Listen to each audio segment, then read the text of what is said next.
Alhamdulillah hamdan tayyiban katsiran mubarakan fihi ya rabbana lakal hamdu kama yanbaghi li jalali wajhikal karim wa 'azimi sultanik. Asyhadu an la ilaha illallah wahdahu la syarika lahu wa asyhadu anna Muhammadan 'abduhu wa rasuluh. Allahumma shalli wa sallim 'ala habibina wa syafi'ina maulana Muhammadin wa 'ala alihi wa sahbihi wa sallim ajma'in. Asbahna wa asbahna lillah walhamdulillahi la syarika lahu la ilaha illa huwa ilaihi nusyur. أصبحنا على فطرة الإسلام وكلمة الإخلاص وعلى دين نبينا محمد صلى الله عليه وسلم وعلى ملة أبينا إبراهيم وما كان من المشركين. قال سبحانك لا علم لنا إلا ما علمتنا إنك أنت العليم الحكيم. قال رب اشرح لي صدري ويسر لي أمري واحلل عقدة من لساني يفقهوا قولي. اللهم اهدني واهدني واجعلني سببا لمن اهتدى. اللهم ارنا الحق حقا وارزقنا اتباعه وارنا الباطل باطلا وارزقنا اجتنابه. Allahumma ja'alni min as-sahilin qul fa'ittabi'una sana. Jamaah salat subuh yang dirahmati oleh Allah Subhanahu wa taala. Gimana kabar semuanya, sehat ya? Alhamdulillah. Saya doakan semoga semuanya yang ada di sini senantiasa diberikan kesehatan oleh Allah Subhanahu wa taala, dipanjangkan umurnya, diluaskan rezekinya. Kalau ada yang sakit atau keluarga yang sakit, semoga diangkat penyakitnya. Kalau ada yang punya hutang, semoga Allah lunasi hutang-hutangnya. Dan sebagaimana Allah mengumpulkan kita di tempat ini, mudah-mudahan Allah juga mengumpulkan kita nanti di surga yang kelak. Amin amin ya rabbal alamin. Hadirin yang dirahmati oleh Allah Subhanahu wa taala. Insyaallah kita akan menyebarkan diri kita beberapa menit ke depan menjelang syuruk untuk mendengarkan tausiah pembahasan tentang tema yang bisa memperpanjang umur kita, membuat hidup kita bahagia tanpa melibatkan olahraga, tanpa minum obat, tanpa biaya. Enak apa? Ada 3 hal yang bisa memperpanjang umur kita dan membuat kita hidup bahagia tanpa melibatkan olahraga, tanpa minum obat, tanpa biaya. Apa itu? Jangan kemana-mana, ikutin terus ya. Dan saya juga ingin mengajak kita semuanya untuk mendoakan negeri kita ya, yang mungkin kita lihat sekarang berita-berita di media dan dalam keadaan tidak baik-baik saja. Semoga Allah menjaga negara ini, menjadikan negara aman, tentram, damai, kemudian juga menjadikan pemimpin kita pemimpin yang amanah, yang bisa kemudian menjadikan negara ini lebih maju dan membuat rakyatnya sejahtera. Amin amin ya rabbal alamin. Hadirin yang dirahmati oleh Allah, sebelum kita masuk ke materi, kita luruskan niat kita. Kita berbagi lagi agar dulu waktu kita semuanya dikonversi jadi kebaikan pempertimbangan di sisi Allah Subhanahu wa taala. Tema kita tadi yang berkaitan 3 hal, dan ini memang tema yang menarik. Siapa di antara kita yang tidak mau panjang umur? Semua kita mengharapkan untuk hidup lebih panjang di dunia ini. Mungkin banyak alasan di antara kita ya. Ada yang pengen mungkin punya anak dan pengen melihat anaknya tumbuh kembang dan besar. Karena kalau punya pendek berarti kan gak punya kesempatan melihat anaknya tumbuh kembang dan besar. Mungkin di antara kita juga ada yang punya alasan lain. Karena dia punya usaha, dia pengen lihat usahanya besar dulu, maju menghasilkan, dan itu berarti butuh umur yang panjang. Dan dia mengharapkan umur yang panjang untuk bisa melihat usahanya maju dan berkembang. Atau mungkin juga ada yang punya alasan lain di antara kita yang berharap punya umur panjang karena baru nikah lagi atau baru nikah gitu ya, dan bisa membersamai istri barunya, maka butuh umur yang panjang.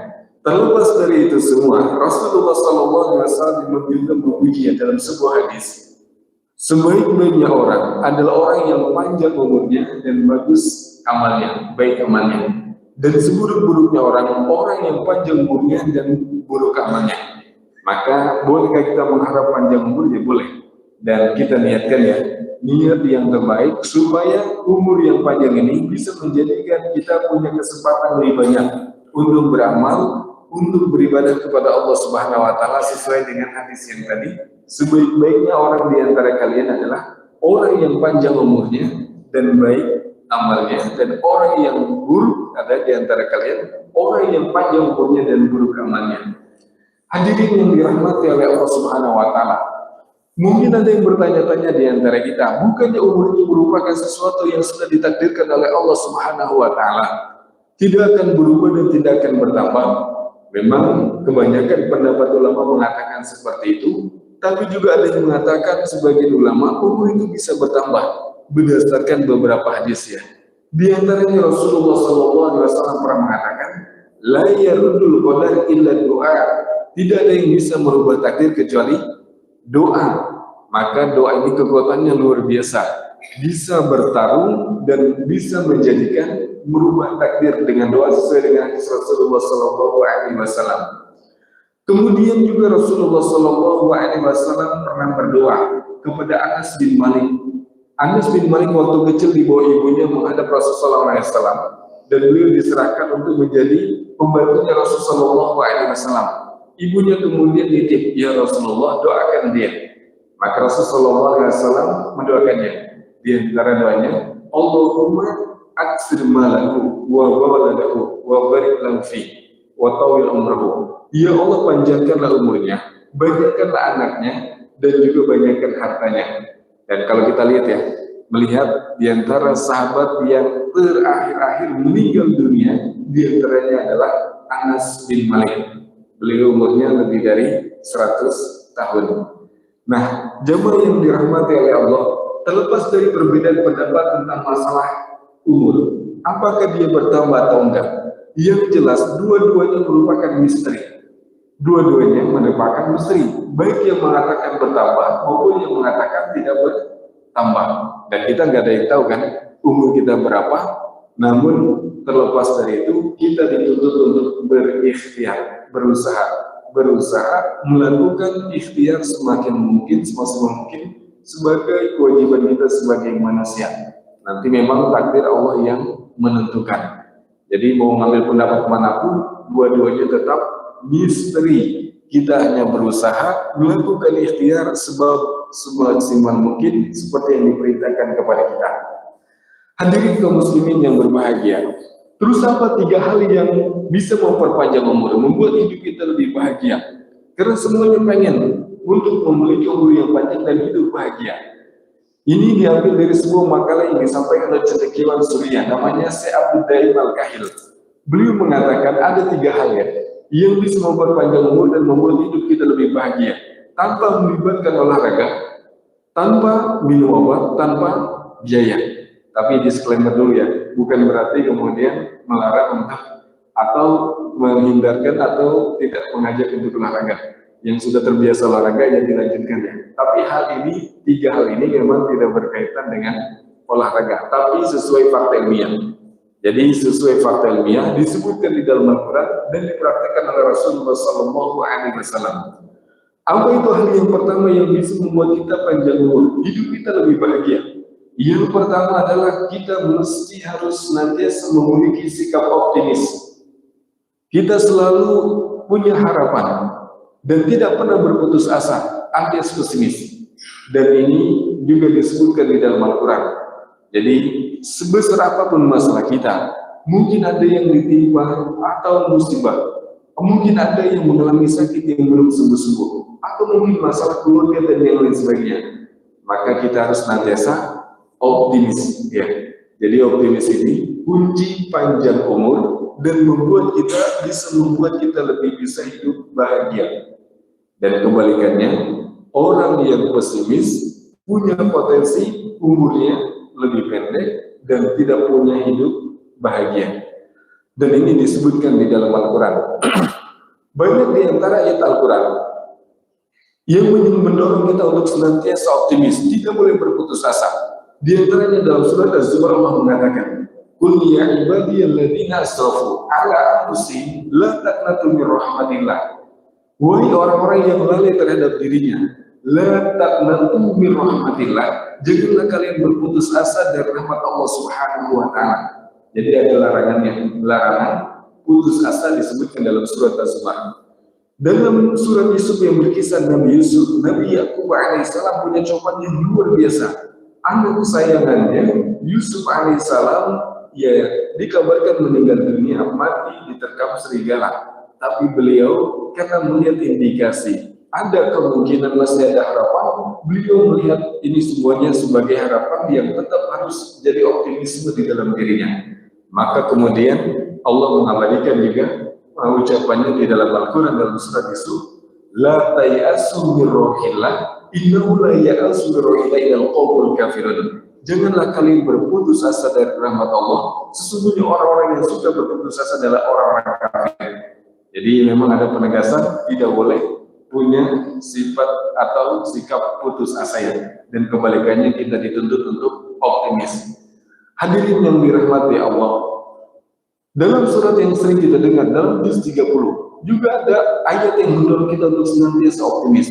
Dalam segala keadaan, apapun masalahnya, apapun musibah yang menghampiri kita, seberat apapun ujian hidup ini. Apa itu? Allah mengatakan, fa inna ma'al usri yusra, inna ma'al usri yusra. Sesungguhnya setiap kesulitan ada kebaikan, ada jalan keluar, ada kemudahan. Dan sesungguhnya, Allah ulangi lagi 2 kali, sesungguhnya setiap kesulitan ada kemudahan. Ulama ada yang menyimpulkan dari 2 ayat ini, kenapa ada pengulangan? Seolah-olah ingin ada memberikan pesan, setiap satu kesulitan di sana ada 2 kemudahan. Dan ini secara tidak langsung mendorong kita untuk senantiasa optimis. Kemudian dalam penelitian ilmiah, jadi ini sesuai dengan fakta ilmiah ya, optimisme bisa memperpanjang hidup kita dan membuat hidup kita lebih bahagia. Siapa yang buat penelitian? Di Universitas Harvard, ya, Harvard, juga apa? Amerika ya. Mereka pernah melakukan penelitian tentang apa yang menjadi salah satu sebab orang panjang umur dan hidup bahagia. Rupanya mereka melakukan penelitian, ada orang-orang yang punya sikap optimisme dikumpulkan, kemudian ada orang-orang yang punya sikap pesimis dikumpulkan, dan setelah dikumpulkan dicermati ya, dalam beberapa waktu dan dilihat hasilnya, orang yang optimis ini dia punya potensi hidup lebih panjang dan hidup lebih bahagia, dan orang-orang yang pesimis itu mereka semuanya orang yang punya umur pendek rata-rata dan juga hidupnya tidak bahagia. Jadi ada penelitiannya. Maka sesuai ya dengan fakta yang ada di penelitian, fakta ilmiah, dan juga apa yang disebutkan di dalam Al-Quran. Dan realita hidup juga menunjukkan seperti itu. Realita di masyarakat kita menunjukkan seperti itu. Mungkin bapak-bapak pernah mendengar ya, ada berita yang memprihatinkan beberapa waktu lalu. Kalau di Samarinda masih baru tuh 2 minggu atau 3 minggu lalu ya, ada orang naik ke gedung mall, salah satu mall di Samarinda, kemudian dia menjatuhkan diri. Ngapain dia? Main-main kah dia? Bukan. Ya dia pengen mengakhiri hidupnya. Dia merasa mungkin masalahnya yang dialaminya besar, tidak ada solusi lagi, dan dia pesimis. Akhirnya dia melihat kematian sebagai solusi, padahal itu menyelesaikan masalah dengan masalah, bukan menyelesaikan masalah tanpa masalah. Ini iklan ya. Nah, ini kan timbul dari sikap apa? Ia pesimisme. Jadi realitanya, orang-orang yang pesimis memang nggak punya harapan hidup ya. Pengennya mati aja, dan melihat mati sebagai solusi. Padahal bunuh diri merupakan adalah hal dosa besar ya, yang akan menambah masalah dia. Mungkin di dunia dia melihatnya selesai. Kalau dia punya hutang, berarti nggak dikejar-kejar hutang. Kalau dia mungkin sakit, nggak sakit lagi. Kalau dia mungkin punya masalah, berarti masalahnya dengan kematian. Padahal nggak seperti itu. Kematian melalui bunuh diri ya dosa besar, dan itu akan dimintakan pertanggungjawabannya oleh Allah Subhanahu Wa Taala. Bulan lalu di Sepinggan Pak, baca berita nggak Bapak? Di Sepinggan, anak muda umur 28 tahun, apa yang dilakukan? Gantung diri di belakang rumahnya. Baca nggak beritanya Pak? Ada itu di sekitar kita. Ini Sepinggan Pratama, ini di Sepinggan, berarti dekat ya? Dekat. Dan ngapain anak muda? Waktu masa yang produktif, tapi mengambil jalan pintas, gantung diri. Dan itu bukan main-main, namanya gantung diri berarti mengambil jalan pintas untuk mengakhiri hidupnya. Pertanyaannya kan, kenapa itu bisa dia lakukan? Kenapa? Karena tidak sikap optimisme di dalam dirinya. Jadi sebesar apapun masalah kita, Allah Maha Besar ya. Allah Maha Besar, kita gantungkan semuanya harapan kepada Allah Subhanahu Wa Taala. Kita mendekatkan diri kepada Allah Subhanahu Wa Taala, dan kita tanamkan sikap optimisme di dalam diri kita. Jadi memang dianjurkan di dalam Al-Quran sesuai fakta ilmiah, dan juga memang sesuai dengan realita yang kita lihat di sekitar kita di masyarakat. Jadi ini juga harus kita tanamkan kepada anak-anak kita ya, sikap optimisme, apalagi generasi Gen Z ini mereka rapuh ya, gampang baperan, gampang patah semangatnya, dan ini harus kita ingatkan, dianjurkan dalam Al-Quran untuk senantiasa tidak berputus asa, senantiasa optimis dan senantiasa berharap kepada Allah Subhanahu wa Ta'ala. Hadirin yang dirahmati oleh Allah. Oleh karena itu kita harus ingat terus kepada Allah Subhanahu wa Ta'ala, dan ini yang bisa juga mendorong kita tetap optimis ya. Dan kita diingatkan dengan sebuah ayat, wasta'inu bis-subri was-shalah, dan mintalah pertolongan kepada Allah dengan salat dan sabar. Kadang saya kemudian berpikir, bagaimana apa hubungannya meminta pertolongan dalam salat dan sabar? Padahal masalah kita mungkin banyak, tapi memang dengan itu kita akan mempunyai sikap optimisme yang besar. Ketika kita masuk ke dalam sholat, kita mendekatkan diri kepada Allah Subhanahu wa Ta'ala. Dan ada kata-kata yang bagus ya, ketika kita sholat, yang akan senantiasa kita terdengar. Walaupun sholatnya, bacaannya disadankan. Seperti sholat asar, atau sholat yang ketiga, rakaat yang ketiga, sholat maghrib dan sholat isya. Apa kata itu? Yaitu kata Allahu Akbar. Mungkin kita kalau kita sholat, kita nggak paham banyak bacaan Al-Quran. Karena mungkin belum belajar bahasa Arab ya, atau belum menguasai sepenuhnya. Tapi Allahu Akbar ini kita semua memahaminya. Secara tidak langsung, ketika kita sholat, kita diingatkan 5 kali sehari dengan ucapan Allahu Akbar.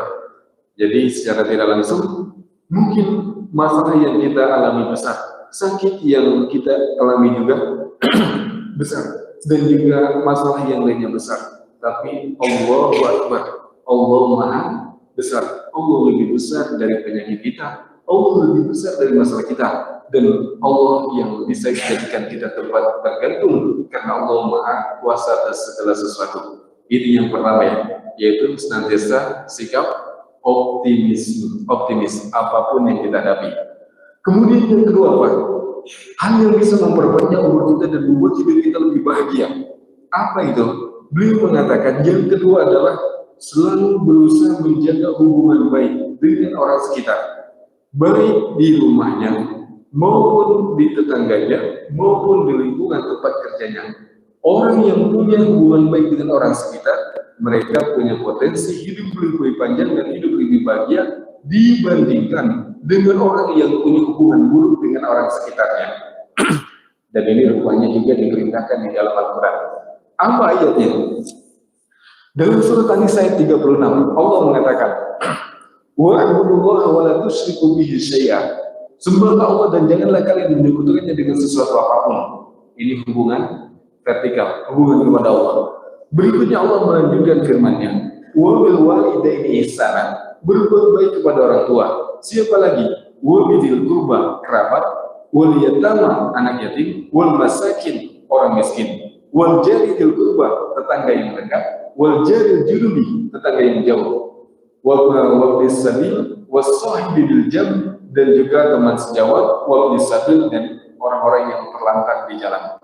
Dan ini perintah dari Allah untuk kita membangun hubungan baik dengan orang sekitarnya. Dan Allah mendetilkan, bahkan disebutkan siapa saja, orang tua, kerabat, anak yatim, orang miskin, tetangga juga disebutkan di dalamnya. Dan ini sesuai dengan fakta ilmiah, penelitian pernah dibuat di sama Universitas Harvard ya. Mereka pernah melakukan penelitian selama 80 tahun dari berbagai profesi, dan orang yang punya potensi hidup lebih panjang dan hidup lebih bahagia adalah dari berbagai profesi itu orang yang punya hubungan baik dengan sekitarnya, Jadi kita berusaha ya untuk menjaga hubungan baik dengan siapapun. Kebalikannya, di Jerman pernah dilakukan penelitian, di antara orang yang bisa menyebabkan seseorang terkena serangan jantung adalah karena dia memiliki hubungan yang buruk dengan tetangganya. Jadi menarik ya, memiliki hubungan buruk dengan tetangganya bisa menjadikannya gampang terkena serangan jantung. Jadi kalau kita lihat memang waktu kita selain dihabiskan banyak di tempat kerja, sisanya di mana? Di rumah. Kalau orang rumah baik-baik aja, tinggal tetangganya.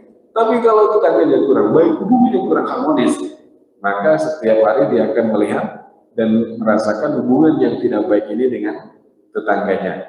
Jadi itu ya. Oleh karena itu kita jaga hubungan baik dengan orang-orang di sekitar kita. Apa sih hubungannya optimisme? Ya. Hubungan baik dengan sekitar. Apa sih hubungannya? Ya. Orang yang optimis, ya, kajian ilmiahnya, dia akan menumbuhkan hormon yang positif di dalam dirinya. Hormon bahagia. Apa namanya? Hormon dopamin. Ya. Hormon dopamin di dalam diri kita. Kalau dia pesimis, maka yang nambah di dalam dirinya adalah hormon stres, kortisol namanya, kortisol. Baik dia juga berlaku pada hubungan baik. Orang kan kalau optimis, punya hubungan baik, gampang senyum, gitu kan. Kemudian bawaannya bahagia, ramah kepada orang, katanya juga lemah lembut, nafsu makannya bagus, tidurnya juga gampang, mudah, lelap juga, gitu kan. Jantungnya juga, tekanan darahnya juga stabil. Kebalikannya, orang yang pesimis, kemudian hubungan baik dengan hubungan buruknya dengan tetangganya, akan memicunya untuk mengeluarkan hormon stres. Apa yang terjadi? Yang tadinya lapar, nggak nafsu makan. Yang tadinya ngantuk, nggak bisa tidur. Tekanan darahnya juga tinggi. Jadi memang sesuai dengan penelitian ilmiah yang orang yang optimis dan hubungan baik dengan sekitarnya bisa menjadikan salah satu sebab dia punya umur lebih panjang karena dalam dirinya ada keseimbangan itu yang membuatnya mendorong kemudian hidupnya bahagia dan juga lebih terasa dan umurnya bisa lebih panjang. Kemudian yang ketiga apa? Hal yang bisa memperpanjang umur kita dan membuat hidup kita lebih bahagia. Apa itu yang ketiga? Yang ketiga adalah senantiasa pandai bersyukur terhadap nikmat yang Allah berikan kepada kita. Jadi senantiasa menjadi pribadi yang pandai bersyukur apapun itu yang diberikan oleh Allah Subhanahu wa Ta'ala. Jadi dikasih harta, alhamdulillah. Punya motor, alhamdulillah. Dikasih mobil, alhamdulillah. Jadi jangan sampai kemudian apa yang diberikan oleh Allah Subhanahu wa Ta'ala kita kurang mensyukurinya. Dan ini juga sesuai dengan penelitian. Dan diberitakan memang di dalam Al-Quran. Allah mengatakan dalam surat Ibrahim, wa idza adzana rabbukum la in syakartum la azidannakum wa la in kafartum inna 'adzabi lasyadid. Dan Allah menyeru kepada kalian, la in syakartum, kalau kalian bersyukur terhadap nikmatku, la azidannakum, aku akan tambah. Dan kebalikannya, wa la in kafartum inna 'adzabi lasyadid, kalau kufur terhadap nikmatku maka sesungguhnya azabku sangat pedih. Yang membuat kita tidak bisa tidurnya karena memang mungkin sedikit rasa syukur di dalam diri kita, nggak pernah bersyukur ya. Padahal kalau kita bandingkan keadaan kita ini lebih baik daripada orang lain. Kita bisa berjalan nggak punya motor, alhamdulillah. Ada orang di sana pengen berjalan nggak punya kaki dia, sakit ya. Kita punya motor nggak punya mobil, alhamdulillah. Ada orang di sana pengen beli motor tapi nggak beli. Jadi kita harus senantiasa pandai bersyukur, termasuk punya istri juga harus bersyukur. Apa tadi kata Allah? Kalau bersyukur akan ditambah, kalau nggak pernah bersyukur nggak akan ditambah. Jadi kenapa sampai sekarang masih satu? Karena jarang bersyukur gitu kan. Dia lagi, nggak pintar dan masaknya kurang mantap dan lain sebagainya. Syukurin ya, bersyukur ya saat itu, insya Allah ditambah. Kalau nggak bersyukur ya satu aja, nggak ditambah-tambah. Hadirin yang dirahmati oleh Allah Subhanahu wa Ta'ala, maka kita harus senantiasa melihat kepada yang lebih di bawah kita. Di Indonesia memang keadaan mungkin sebagian merasa sulit kerja, kemudian pajak naik, dan lepas dari itu kalau kita melihat negara lain seperti Palestina, kita ini lebih baik. Di Palestina tidak ada rasa aman, selalu merasa ketakutan, sekolah hancur, rumah sakit hancur, makan susah, bahkan MCK saja antri, puluhan orang antri, karena memang fasilitasnya terbatas. Dan ini yang sering kita tidak sadari ya. Maka terlepas dari mungkin masih banyak kekurangan di negara kita, kalau kita bandingkan dengan negara lain, kita ini alhamdulillah masih lebih baik ya keadaannya dibandingkan saudara-saudara kita yang lainnya. Kita bisa berjalan kemana-mana dengan penuh ketenangan, gak ada takut bom nyasar, gak takut ada yang nembak. Kemudian kita juga bisa memilih sekolah dengan berbagai macamnya, ada fasilitas pendidikan, ada juga kesehatan, mungkin masih banyak kekurangan tapi dibandingkan yang lainnya, kita lebih baik, dan kita harus syukuri ya. Jangan sampai kemudian bertindak anarkis, membakar sana sini dan lain sebagainya, khawatir ya nanti terhitung orang yang tidak bersyukur dan mengundang murka Allah Subhanahu wa Ta'ala. Kita jaga, kita perbaiki negeri ini untuk menjadi lebih baik lagi dengan cara-cara yang positif dan baik. Hadirin yang dirahmati oleh Allah, 3 hal ini penting sekali untuk kita tanamkan di dalam diri kita, dan ini dilakukan oleh Rasulullah Sallallahu Alaihi Wasallam. Makanya Rasulullah Sallallahu Alaihi Wasallam itu hidupnya selalu positif tinggi, bahagia, dan juga umurnya standar. Rasul pernah mengatakan umur umatku 60 sampai 70-an, sekitar itu rata-rata kebanyakannya, dan Rasul meninggal pada umur 63 tahun. Namun kita lihat banyak sekarang anak-anak muda, masih muda, produktif, tapi banyak yang kemudian mereka sakit, stres, dan naudzubillah banyak mengambil jalan pintas untuk mengakhiri hidup ini. Hadirin yang dirahmati Allah, 3 hal ini dipraktikkan oleh Rasulullah Sallallahu Alaihi Wasallam dalam kehidupannya. Maka beliau punya hidup yang bahagia, sehat, dan dia tidak pernah mendengar ya. Ada hadis yang mengatakan nggak pernah mendengar, seperti ada hadis yang mengatakan kemana Rasulullah SAW nggak sholat jamaah, lagi pusing banyak pikiran, nggak ada. Beliau senantiasa orangnya semangat, ya, kemudian juga sehat, baik pola pikirnya maupun fisiknya, sehingga nggak ada kemudian hadis-hadis yang menunjukkan Rasulullah SAW sering sakit. Kemana Rasulullah SAW nggak ikut kumpul? Wah, lagi encok katanya, enggak. Ya. Beliau hidupnya normal, tenang, bahagia, meskipun masalah kemudian juga problem yang dihadapi mungkin dibandingkan dengan kita lebih banyak lagi yang Rasulullah SAW hadapi. Dan memang tercatat Rasulullah SAW itu hidup sakitnya cuma 2 kali ya, ketika diracun dan sebelum meninggal dunia. Selebihnya beliau tidak tercatat pernah sakit selain itu. Nah, beliau ini kalau kita lihat cobaannya, maka kalau ada orang misalkan stres kena ditinggal orang yang tersayang meninggal dunia, Rasulullah SAW pernah merasakannya. Tidak ada cobaan yang pernah dilewatkan oleh orang yang ditinggal orang tersayangnya meninggal dunia kecuali Rasulullah SAW pernah merasakannya. Tapi Rasul tidak sampai stres, beliau tetap optimis. Ada orang ditinggal pasangannya, wah saya nggak bisa hidup lagi tanpa pasangan saya. Dia merupakan orang yang paling mengerti saya. Kalau dia nggak ada, saya nggak bisa bertahan lama hidup di dunia ini. Ya. Padahal itu sebulan doang, habis itu dia nikah lagi. Rasulullah SAW pernah ditinggal meninggal istrinya, orang yang paling dia cintai.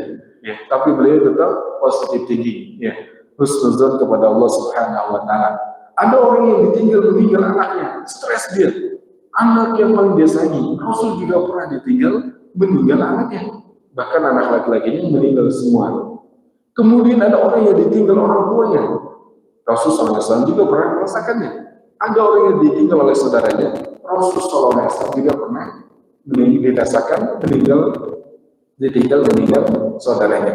Jadi coba Rasulullah SAW itu kompleks ya, semuanya pernah dirasakan oleh beliau, tapi beliau tetap optimis menjalani hidupnya, dan memang diperintahkan di dalam Al-Quran untuk senantiasa optimis. Kemudian apa lagi? Beliau ini orang yang pandai bersyukur dan hubungannya baik dengan orang sekitarnya. Jadi sahabat-sahabat Rasulullah SAW, beliau sangat mencintai Rasul.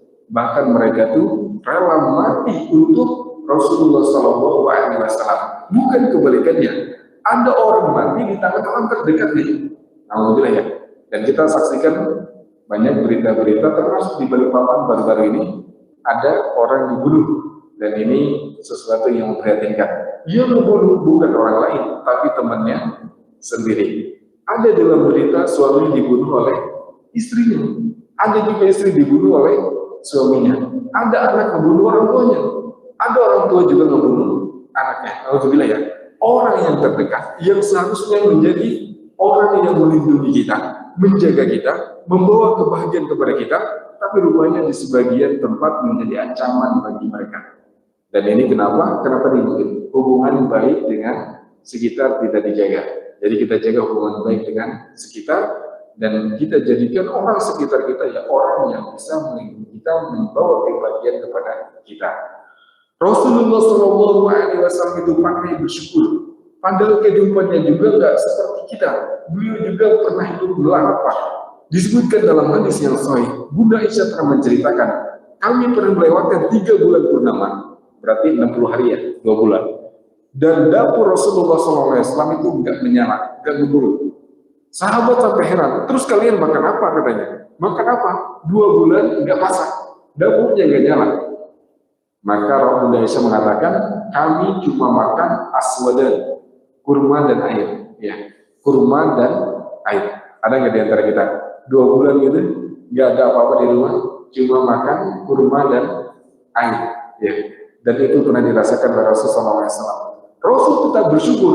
Beliau nggak pernah mengatakan, ih, Allah kok begini banget, saya kan Nabi, kenapa mau makan aja susah? Nggak ada.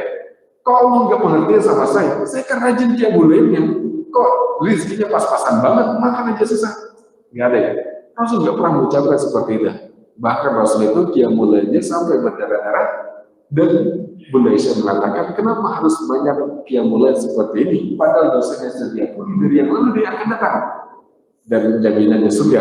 Beliau mengatakan, afala akunu abdan syakur, tidak bolehkah menjadi pribadi yang pandai bersyukur.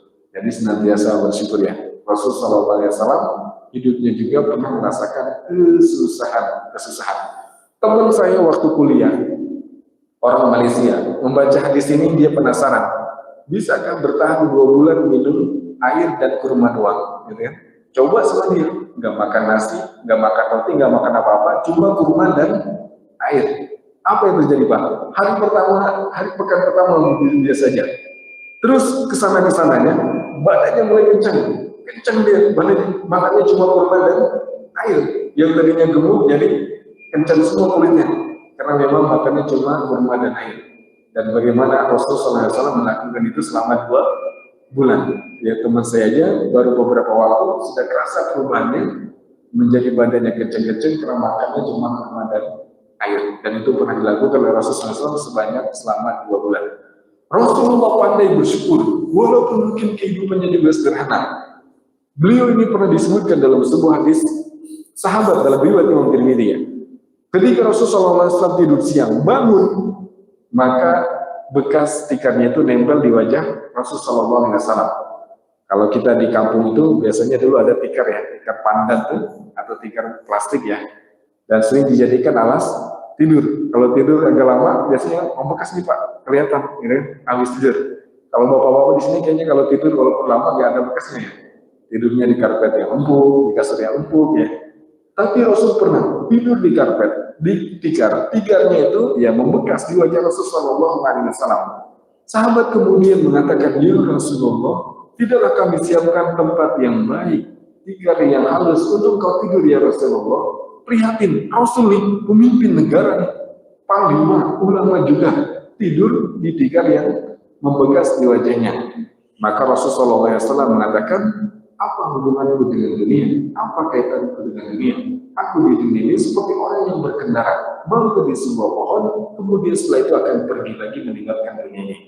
Jadi sederhana ya, pola pikirnya sederhana, nggak terlalu rumit ya. Karena memang tempat kita yang abadi itu ya nanti ketika di surganya Allah Subhanahu wa Ta'ala. Jadi di dunia sabar dulu, bersyukur dengan semua yang Allah berikan, dan itu kunci juga bisa menjadikan kita panjang umur dan hidup lebih bahagia. Jadi ini 3 hal ya, 3 hal yang bisa memperpanjang umur kita tanpa melibatkan olahraga, tanpa minum obat, tanpa biaya. Gampang. Sikap optimisme, menjaga hubungan baik dengan sekitar, dan juga senantiasa pandai bersyukur. Tapi jangan sampai ke olahraga ya. Tapi hal ini memang tidak ada kaitan dengan olahraga.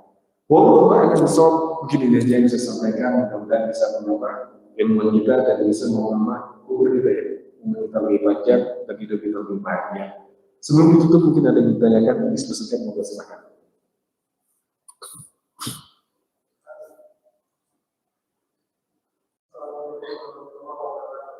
Waalaikumsalam warahmatullahi wabarakatuh.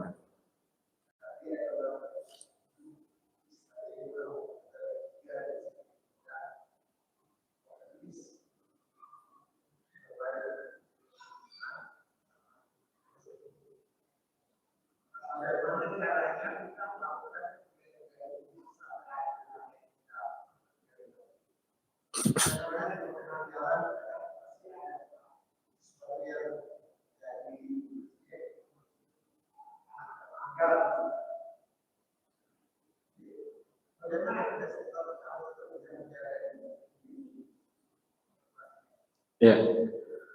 Bagaimana menjaga 3 hal ini agar senantiasa konsisten sampai meninggal dunia? 3 hal ini berusaha kita kemudian menerapkan di dalam kehidupan kita, di dalam diri kita ya. Ya kita teladani Rasulullah Sallallahu Alaihi Wasallam. Jadi kalau kita misalkan ada musibah, meninggal keluarga, maka ingat ya, Rasulullah pernah merasakan semua penderitaan atau semua sakit ditinggal orang tersayangnya. Jadi apa aja yang diambil contoh, Rasulullah SAW semuanya ada keteladanannya, dan beliau tetap optimis, ya, tetap husnuzon, kemudian juga tetap bersyukur pada Allah Subhanahu Wa Taala terlepas apapun. Jadi ini yang bisa dijadikan diantaranya untuk senantiasa menjaga ya, menjaga 3 hal itu di dalam diri kita. Kita berusaha selalu mengingat bagaimana keteladanan yang diberikan oleh Rasulullah. Wah, di PHK nih, pusing dia ya, cicilan banyak segala macam. Wah, gimana nih? Ingat Rasulullah SAW juga pernah hidup dalam kekurangan. Sabar ya, tetap mendekatkan diri kepada Allah, tapi berusaha. Nah, jangan salah paham ya. Optimis ini jangan berarti santai aja. Pak, gak kerja nih, bikin jam kerja, santai aja, optimis, nanti juga datang sendiri. Nah ini nanti orang ini seperti yang pernah terjadi zaman Umar bin Khattab ya. Beliau masuk ke masjid, orang ada kumpul-kumpul berzikir. Maka beliau tanya, ngapain kalian jam kerja kok kumpul-kumpul di masjid? Bukan waktu sholat ini, jam kerja ini. Ya Umar, kita lagi zikir, nggak kerja kan, nyari penghidupan. Kalau nanti Allah menghendaki datang, ya datang juga di sini, santai aja katanya. Maka Umar mengambil pentungannya, dipukulin semuanya. Pergi kalian, menyebar di muka bumi ini. Langit tidak akan menurunkan hujan emas. Jadi optimisme juga diiringi dengan usaha. Bersyukur, alhamdulillah punya kehidupan seperti bersyukur, tapi nggak berusaha. Ya tetap berusaha ya. Kita melakukan usaha semaksimal mungkin, tapi hati tetap mensyukuri semua yang Allah berikan kepada kita. Jadi itu juga perlu jadikan catatan ya. Optimisme bukan berarti kemudian tanpa usaha ya. Tanpa usaha kita berikhtiar, namun hati kita senantiasa terpaut dan berharap kepada Allah Subhanahu Wa Taala. Jadi seperti itu, mungkin itu yang bisa dilakukan ya untuk senantiasa bisa mempraktekkan 3 hal itu, mengingat keteladanan yang diberikan oleh Rasulullah Sallallahu Alaihi Wasallam. Itu yang paling mudah ya, yang paling mudah. Wallahu a'lam bishawab. Baik, ada lagi? Enggak ada? Kalau nggak ada kita juga, sekian dan demikian. Kita tutup dengan kafaratul majlis. Subhanakallahumma wa bihamdika, asyhadu an la ilaha illa anta, astaghfiruka wa atubu ilaik. Assalamualaikum warahmatullahi wabarakatuh.